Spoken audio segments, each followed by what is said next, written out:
আসসালামু আলাইকুম। সবাই কেমন আছেন? আশা করি সবাই ভালো আছেন। আচ্ছা, একটা কথা আসলেই না বললেই নয়, বলা দরকার। এই যে পারভেজ ছেলেটাকে ২ টা মেয়ে মিলে তার গার্লফ্রেন্ড কিছু সন্ত্রাসী মিলে ছেলেটাকে শেষ করে দিল একবারে। এখন প্রত্যেক মা-বাপের আশা থাকে তার সন্তান ভালো হোক, লেখাপড়া করুক, ভালো একটা জব করুক, তার ফ্যামিলিটাকে হেল্প করুক।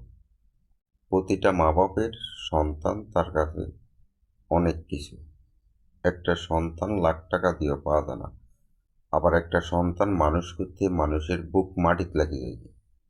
এখন যে ছেলেটাকে একদম শেষ করে দিল গত ১৯ তারিখে, ২০ তারিখে কিন্তু আমি ঢাকা ছিলাম। জায়গায় জায়গায় মানববন্ধন দেখছি, ছেলেটার জন্য করছে। ভালো কথা।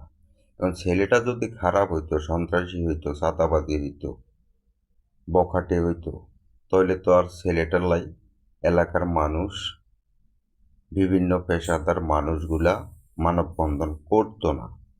যেহেতু ছেলেটা ভালো ছিল, এই কারণে এলাকার মানুষ, জনগণ, সাধারণ জনগণ মানববন্ধনে শরিক হইছে, বিচার চাইতেছে।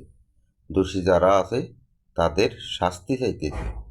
এখন সামান্য একটা কিছু নিয়ে দেখেন, এটা কোনো ইফটিজিংয়ের মধ্যেও পড়ে না, এটা কোনো খারাপ কামের মধ্যে পড়ে না।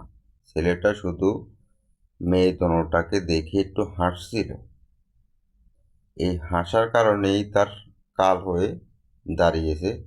এই হাসার কারণেই কিন্তু সে আজকা মৃত্যুবরণ করেছে। দেখেন, এটা তো স্বাধীন দেশ।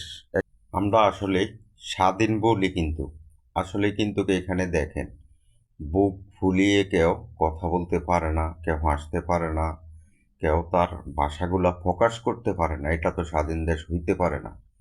এই যে ছেলেটারে মেরে ফেলল, ছেলেটা অপরাধটা কি? কি তার অপরাধ? এই অপরাধের কারণে যদি না একজন ছেলেকে মৃত্যুবরণ করণ লাগে, তাহলে কি এটা স্বাধীন দেশ?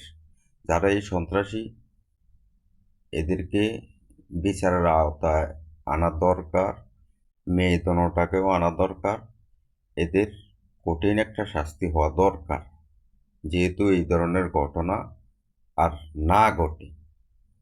এই কারণেই কিন্তু আপনার এই বিচার না হওয়ার কারণেই কিন্তু দিন দিন সন্ত্রাসী যারা আছে তারা তাদের কর্মকাণ্ডগুলা করে যাইতেছে একের পর এক।